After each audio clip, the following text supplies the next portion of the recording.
Assalamualaikum. Salam. Gimana, Mbak? Panggilannya siapa ini? Sebelumnya perkenalkan Pak, nama saya Jamila Tutariko. Saya biasa dipanggil Iko. Saya mahasiswi, Dipanggil dipanggilnya Iko Pak. Iko ya. Iya. Oke, gimana ya? Uh, saya mahasiswi jurusan Kehutanan angkatan 2021. Di sini saya mendapatkan tugas dari dosen saya yaitu Mbak Baina Sari Dewi untuk mewawancarai Bapak mengenai entrepreneur. Uh,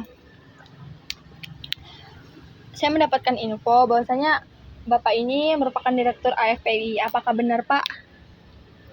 Betul, betul. Ya. Selain menjadi direktur, apakah Bapak, maaf Pak, sebelumnya kan pastinya sebelum wawancara kita perkenalan dulu ya Pak. Kepada Bapak dipersilahkan.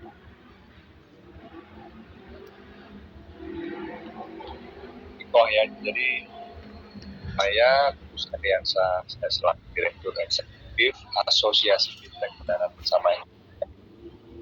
Sebelum di Asosiasi Fintech Kendaraan Bersama Indonesia, saya kerja sebagai Managing Director di Asosiasi Fintech Indonesia. Lalu sebelumnya di sebuah multi-finance, KMF Multi-Finance, selaku direktur. Kemudian sebelumnya juga saya sebagai General Manager Marketing di Wong Finance. Sebelumnya lagi General Manager lagi di Wong Finance, General Manager Business Development. Sebelum di Wong, saya bekerja di Federal International Finance, FIP Astra ya. Di FIP Astra saya mulai karir pertama kali sebagai marketing research officer, kemudian sebagai brand operating support, kemudian remedial and recovery, lalu sebagai kepala cabang tahun 98, kepala cabang di Samarinda, tahun 2000 pindah sebagai kepala cabang di Palembang, tahun 2001 sebagai area marketing manager di Palembang, di Sumatera Selatan, kemudian tahun 2003 sebagai kepala wilayah Sumatera Utara, sebagian selatan, tahun 2004 sebagai kepala wilayah di Sumatera bagian utara, tahun 2005 itu sebagai kepala wilayah di Jawa Tengah. Itu perjalanan karirnya, Iko. Baik Pak. Saya menikah. Ya. Anak 3. Istri saya paling tua kuliah di akuntansi UI, yang kedua kelas 2 SMA Lab School Jakarta, dan yang ketiga di SMP Lab School Jakarta.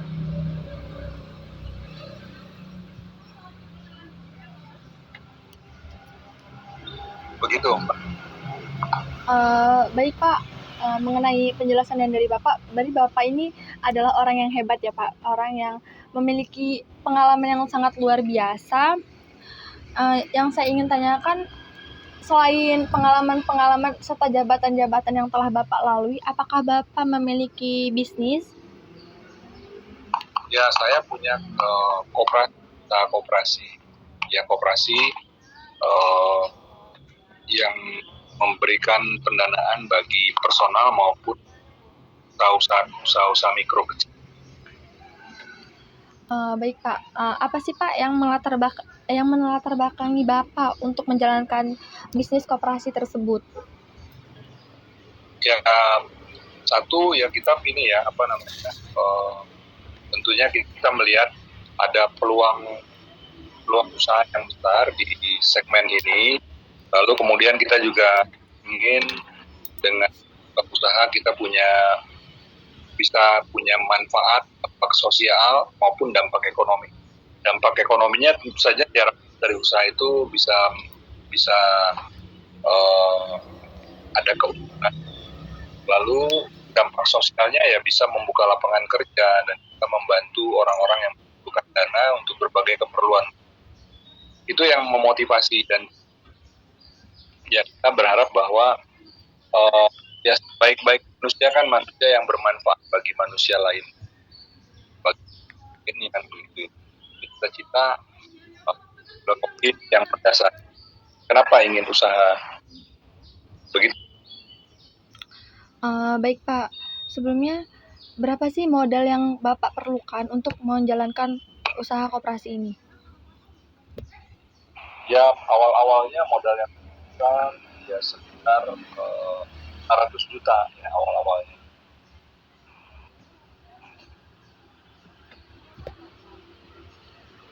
Awal-awalnya 500 juta dengan 2 atau 3 karyawan, lalu sekarang berkembang, kita memiliki karyawan ada 17 orang, 17 orang, dan margin kita itu sekarang ternilai kurang lebih aset plus margin kita milik.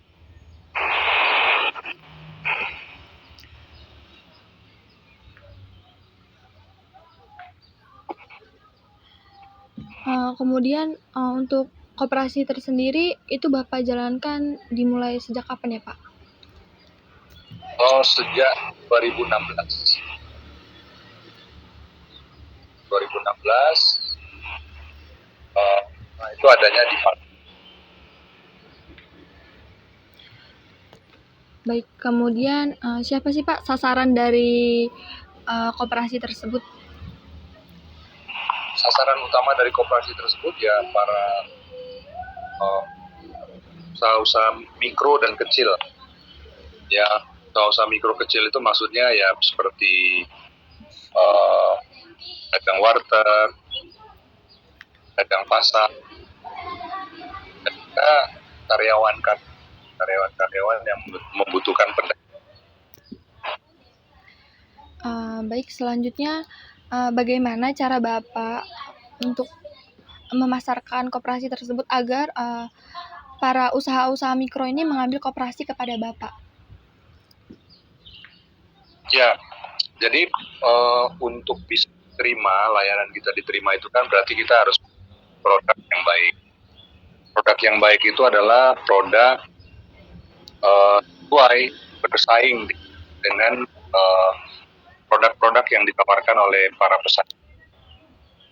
Dan dalam produk itu juga dibutuhkan satu servis yang baik itu ya servis yang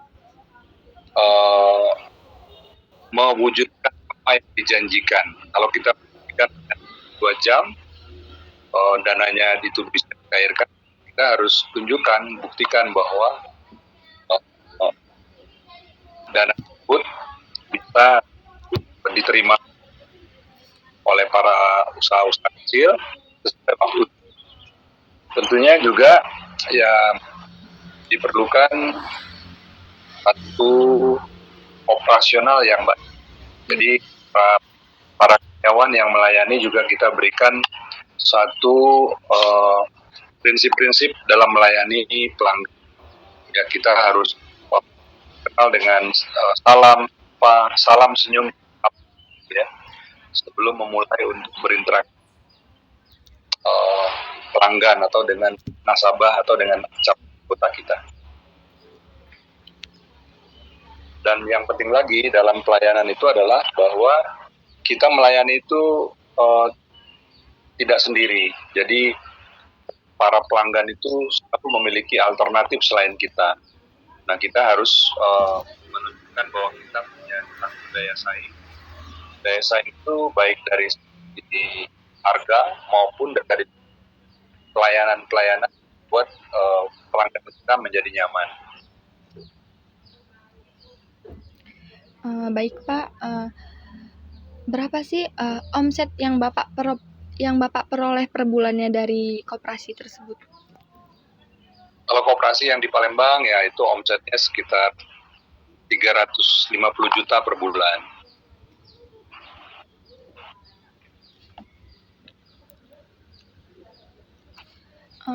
Sebelumnya kan Bapak menyebutkan koperasi yang di Palembang ya Pak. Apakah usaha ini memiliki cabang lain Pak?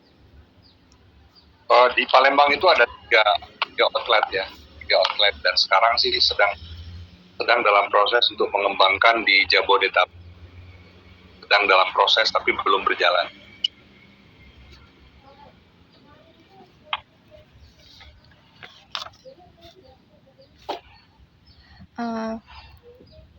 Sebelumnya kan kita mengalami pandemi COVID-19 ya Pak. Apakah usaha Bapak ini mengalami kendala Pak saat COVID-19? Ya, COVID tentu berdampak. Tapi kebetulan di koperasi kita dampaknya itu malah positif. Jadi permintaan untuk pendanaan itu meningkat. Malah kita kekurangan dana untuk bisa melayani semua permintaan. Itu yang kita lihat. Kenapa begitu? Karena segmen UMKM itu, segmen usaha mikro kecil itu segmen yang sangat besar di Indonesia. Mereka terlalu banyak butuhkan untuk mendukung usaha-usaha mereka. Nah kemudian terkait dengan pendanaan, pinjaman, kemudian ada pembayaran, dan alhamdulillah kita juga secara pembayaran yang dilakukan oleh itu secara umum terdampak, secara umum stabil. Kalaupun ada beberapa yang kesulitan untuk melakukan pembayaran karena income mereka menurun, kita berikan restrukturisasi keringanan mereka agar pembayaran yang mereka lakukan sesuai dengan kemampuan pada mereka terdampak dari begitu itu. Baik Pak. Apakah ada permintaan tiap tahun atau bulannya mengalami perubahan yang secara signifikan Pak? Kalau di kita nggak ada ya, tidak ada permintaan yang stabil dan cenderung meningkat. Baik Pak. Bagaimana pembagian laba yang diperoleh dari Bapak sendiri yang bertanggung jawab terhadap koperasi tersebut? Pembagian laba kita hasil usaha, sisa hasil usaha itu 50% dibagikan kepada anggota, 15% dibagikan kepada bos, dan tentu saja ada juga kita cadangkan untuk dana pendidikan, dana sosial.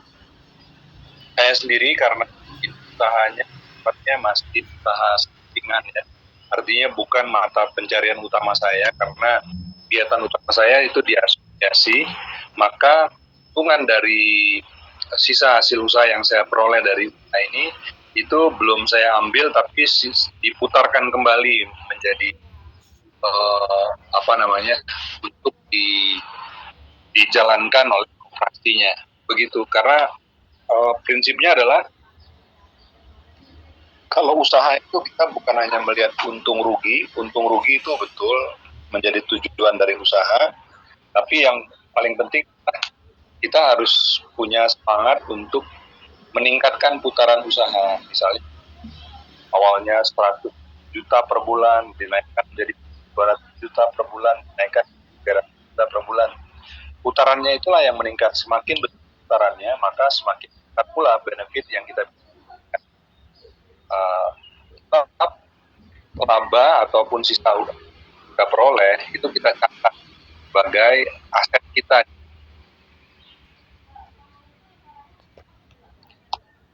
Baik Pak, selama bisnis koperasi berjalan, apakah Bapak pernah mengalami penurunan atau bahkan kerugian gitu Pak? Pernah mengalami penurunan ya, itu lebih karena ada pelanggaran yang dilakukan oleh karyawan sehingga kita dengan berat hati harus mengeluarkan karyawan tersebut, dan keluarnya karyawan tersebut kita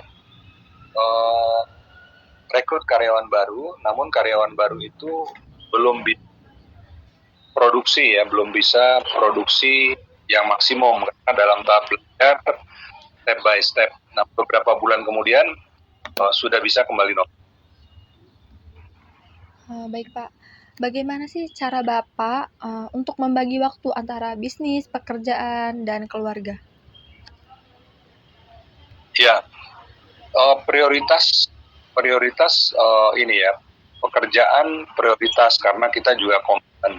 Jadi ya menyiapkan waktu itu bisa pagi hari sebelum sebelum waktu kerja untuk melakukan persiapan dan usaha, kemudian juga hanya malam hari setelah pekerjaan saya juga luangkan waktu untuk komunikasi dengan tim yang ada di tim operasional yang ada di koperasi di Palembang. Kemudian tentu saja kalau keluarga biasanya waktu weekend itu kita gunakan untuk bersama keluarga atau terutama terutama hari libur itu adalah waktu fokus untuk keluarga. Terkadang pada hari libur pun kita harus ketika diperlukan untuk mengurus usaha ya kita pergi mengurus usaha, dan paling penting adalah kita memberi ya keluarga bahwa lakukan itu memang usaha tapi ujung-ujungnya semua usaha pekerjaan itu untuk kebaikan keluarga. Baik, menurut Bapak, apa saja sikap yang dibutuhkan dan harus diterapkan dalam menjalankan usaha tersebut? Ya, kalau dalam menjalankan usaha, yang paling penting kita harus punya semangat untuk menjadi baik, menjadi lebih baik, menjadi yang terbaik. Itu harus punya spirit seperti itu. Kemudian kedua, kita juga tahu bahwa dalam usaha itu belum tentu semua kan dengan skenario. Jadi kita harus punya mental yang tangguh, mental yang tangguh, pantang menyerah untuk mencari solusi dari setiap permasalahan. Ya diperlukan ketekunan dan kesabaran dan tentunya kerja. Ya. Nah, selain itu kita juga untuk memimpin tim kita dan motivasi kita, dan ini adalah tim kita itu ya, produktif, kemudian integritas dan juga bahagia gitu ya, menjalankan usaha itu dengan senang hati. Itu mungkin tantangan yang ideal yang kita tunjukkan. Kemudian kita juga harus kreatif ketika satu jalan tidak kita belum berhasil, kita harus kreatif untuk mencari alternatif untuk alternatif solusi yang bisa dan yang terpenting adalah kita harus membangun komunikasi yang baik, yang sirkuler, yang sehat antara kita dengan tim, karena memang kita pimpinan ya ataupun leader di koperasi tersebut, tapi kesuksesan itu tidak mungkin dicapai tanpa dukungan dari seluruh anggota tim dari berbagai level. Itu punya kontribusi atas setiap dan ketika ada satu masalah, ketika kekurangan, itu juga kita harus tidak semata menyalahkan tim, kita harus koreksi seluruh ya 360 derajat, kita review mana saja yang berkontribusi negatif harus diperbaiki, mana saja yang kontribusi positif itu harus diapresiasi. Baik Pak, apa aja sih faktor pendukung bisnis yang Bapak jalankan sehingga dapat bertahan hingga saat ini? Ya kita harus punya sistem operasi usaha yang jadi patokan dari semua. Jadi kita harus punya standar operating prosedur, siapa melakukan apa, kapan, dan bagaimana itu kita harus tersedia. Karena pada prinsipnya satu usaha akan berjalan didukung dengan suatu sistem yang baik. Jadi jika ada sistem maka itu sudah mau dasar bahwa usaha itu bisa berjalan. Sistem itu dibangun dari aturan-aturan SOP-SOP yang kita terbitkan, yang tujuannya adalah memberikan landasan kerja yang baik dan jelas kepada seluruh tim kerja. Kemudian yang lain kita harus punya tujuan, ya, kita harus mulai satu tujuan. Goal setting itu sangat penting. Tahun kita mau pergi kemana, apa yang mau kita capai, dan bagaimana mencapai, berapa sumber yang dibutuhkan, berapa dana yang disiapkan, dan bagaimana cara mengatasi jika ada kesulitan. Semua itu sudah aturannya, sehingga tim kerja bisa berjalan tanpa kita hadir tiap waktu, karena ada komitmen tentang target. Semua orang punya target apa yang harus dia capai, dan dilakukan satu review, evaluasi sudah mereka raih.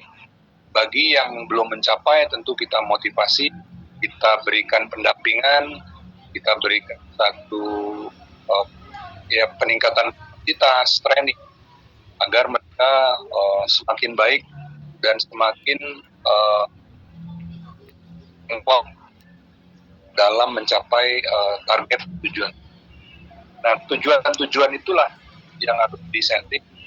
Ada tujuan dari koperasi, ada tujuan goal set dari setiap karyawan, harus memberikan statement tentang apa yang akan tahun ini, apakah pencapaian terkait pekerjaan, pencapaian terkait pengembangan diri, pencapaian bagaimana relasi dengan peer group dengan bawahnya, dan pencapaian bagaimana mereka juga tetap kita dorong untuk punya perhatian secara sosial dan terutama pada keluarga. Baik Pak, dalam menjalankan bisnis koperasi ini kan pasti ada suka duka ya Pak. Nah, apa sih Pak suka duka yang pernah Bapak alami dalam menjalani usaha tersebut? Ya, kadang kita punya cita-cita, tujuannya tinggi, tapi ada satu dua hal yang mungkin belum tersedia untuk mendukung tercapainya tujuan tersebut. Nah, ini juga kita harus tangguh dan harus sabar dan harus aktif untuk mencari alternatif. Ya, kita juga kadang-kadang prihatin, kita sudah punya aturan, kita sudah punya tertib, namun satu karyawan kita melakukan pelanggaran atau tidak disiplin dengan aturan yang ada, sehingga terpaksa kita berikan sanksi, bahkan tidak perlu kita keluarkan. Nah, agar terjadi efek jerat dan agar jadi contoh dan agar menjadi masukan bagi mereka yang bekerja dengan baik. Jangan sampai orang yang tidak tetap mendapat tempat, orang yang benar mendapat tempat, dan tetap dibiarkan. Jika itu terjadi, maka akan menjadi demotivasi bagi orang-orang yang baik, orang-orang yang berprestasi. Jadi sanksi kita terapkan sebenarnya dalam rangka menjaga motivasi dari tim.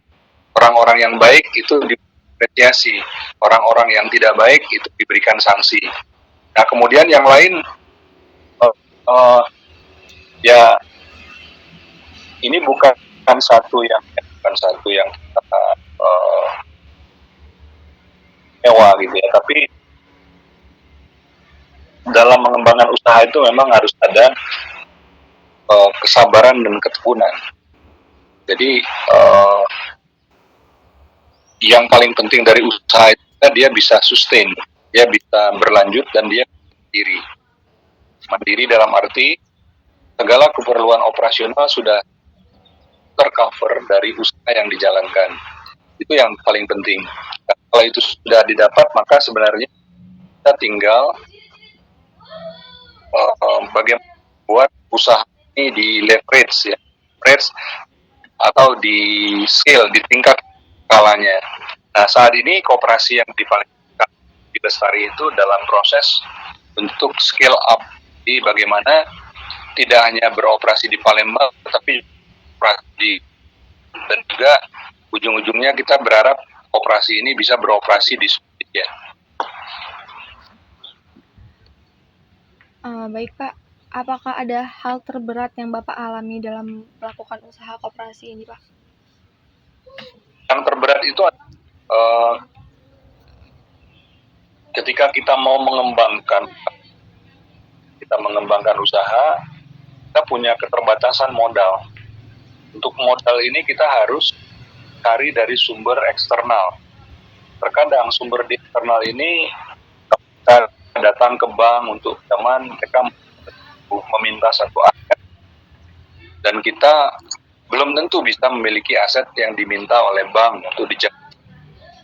Jadi ibaratnya kita punya kesempatan untuk menjadi saat ini kita di posisi 3, kita punya kesempatan untuk menjadi. Nah ini kan tentu saja, namun ada keterbatasan dari sisi permodalan, dari sisi pendanaan. Nah disinilah kita diperlukan ketekunan dan kesabaran. Kita nggak boleh, kita harus tetap cari beberapa mungkin bisa dijalankan. Baik, selain usaha koperasi, apakah Bapak ingin membuka sebuah usaha lain?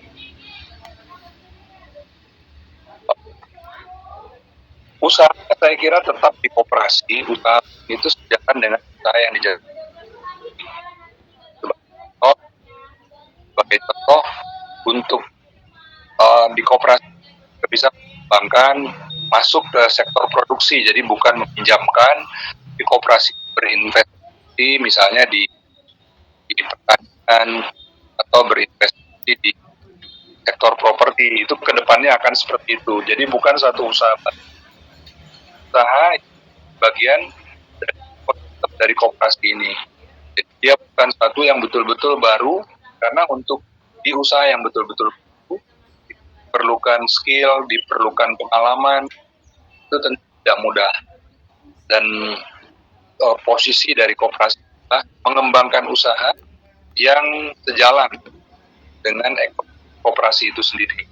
Jadi kalau sekarang kita belum kepikir untuk usaha baru yang betul-betul baru, tapi lebih pada mengembangkan usaha yang sudah ada di mana pasarnya, peluang usahanya masih sangat terbuka lebar. Baik Pak, sebelumnya apakah Bapak sudah merasa berada di titik sukses seperti yang Bapak inginkan pada awal merintis, atau malah Bapak merasa berada di posisi yang kurang optimal Pak? Ya, ini masih berada di posisi yang belum optimal, bahkan ini mungkin masih di tahap awal. Kita masih punya dream, goal yang lebih besar, yang lebih tinggi yang harus capai.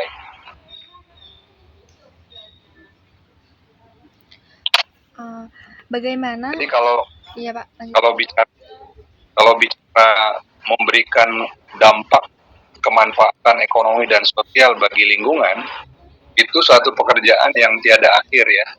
Itu terus dilakukan kapanpun. Dan harapannya, ini usaha ini bukan cuma untuk pribadi, dan bukan saja ada, bahkan ketika kita sudah nggak ada, bagaimana koperasi tetap bisa berjalan. Baik Pak. Bagaimana strategi pemasaran yang Bapak jalankan pada bisnis tersebut dalam menyikapi perkembangan media sosial atau era digital yang seperti sekarang, Pak? Ya kalau dalam pemasaran itu ada beberapa, ada yang offline atau below the line. Itu adalah kegiatan-kegiatan kita melakukan marketing ke pasar, ke perumahan-perumahan untuk menawarkan produk. Di sisi lain dengan dari digital ekonomi dan juga sosial media kita juga gunakan sebagai salah satu saluran dalam memasarkan menggunakan produk-produk. Kita menggunakan Facebook, ya, kita menggunakan Facebook, dan ke depan kita akan gunakan Instagram dan TikTok. Ini tentu saja jalan step by step sesuai dengan bertumbuhnya target dan juga besarnya nanti cakupan pendanaan mau kita salurkan. Oke, baik Pak. Selanjutnya, bagaimana Bapak menanggapi pengusaha lain yang tema penjualannya sama dengan Bapak tekuni saat ini? Ya, pesaing itu adalah mitra kita dalam berusaha. Dengan adanya persaingan itu menjadi kita bisa mendapatkan inspirasi, bisa mendapatkan koreksi, kita mendapatkan benchmark agar usaha kita menjadi lebih baik. Jadi persaingan itu bukan suatu negatif, bahkan persaingan itu adalah sesuatu yang positif. Kalau pada satu pasar, pada satu segmen ada persaingan, maka itu juga bisa menjadi pertanda bahwa usaha ini memang usaha yang prospektif karena banyak orang yang mau.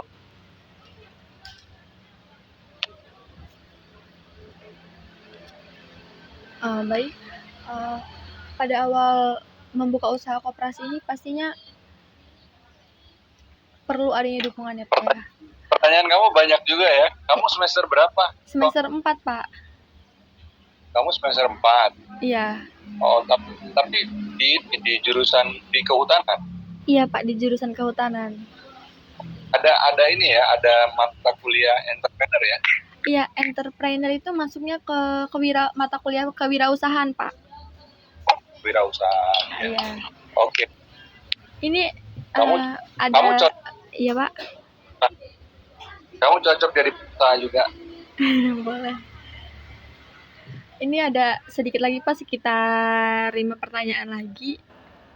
Oke. Ya baik Pak. Pada saat Bapak awal berwirausaha, apakah Bapak didukung oleh orang-orang terdekat seperti keluarga, orang tua gitu Pak? Saya didukung oleh teman ya. Jadi orang-orang yang bekerja bersama sekarang itu adalah orang-orang yang dulunya di perusahaan sebelumnya. Jadi kita sudah mengenal mereka. Jadi keluarga belum ikut secara langsung, tapi keluarga tahu apa yang kita lakukan.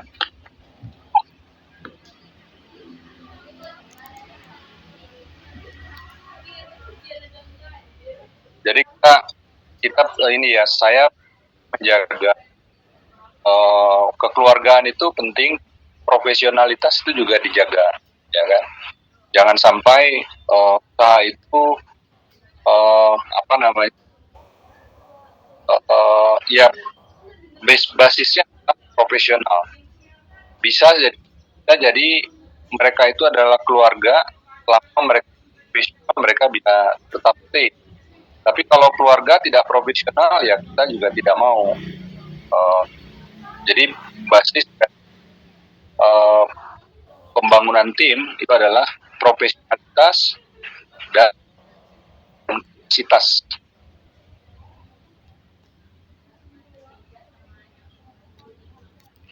Baik Pak, selanjutnya itu bagaimana cara Bapak untuk mengukur kepuasan konsumen terhadap koperasi Bapak? Ya, kepuasan konsumen itu kita lihat salah satunya adalah dari perilaku, apakah ketika selesai dia melunasi pinjamannya, mereka mengambil kembali. Nah, kami punya parameter, setidaknya itu dari yang sudah lunas itu mengambil kembali, itu ukuran, dan itu kami capai sekarang karena saat ini order ya, orang yang mengambil kembali setelah lunas itu ada di sekitar 70%.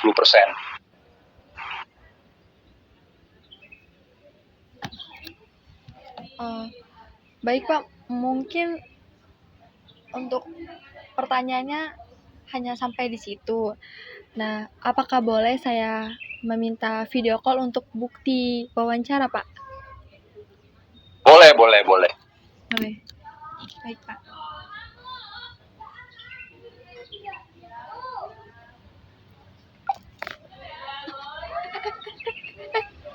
Salah.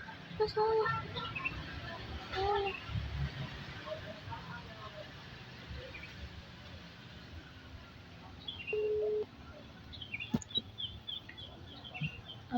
Baik, Pak.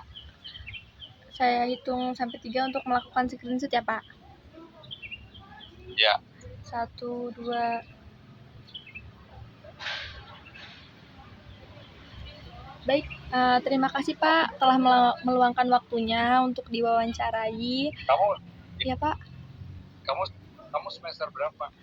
Saya semester 4 Pak. Oh, semester 4. Iya. Oh. Bukan ini ya, bukan putrinya Bu Baina ya? Bukan Pak, saya salah satu mahasiswi Mbak Baina Pak. Oh iya. Kok manggilnya Mbak? Ya, beliau meminta untuk memanggilnya Mbak, gitu Pak. Oh iya. Iya. Oke. Baik. Ya, terima kasih Pak.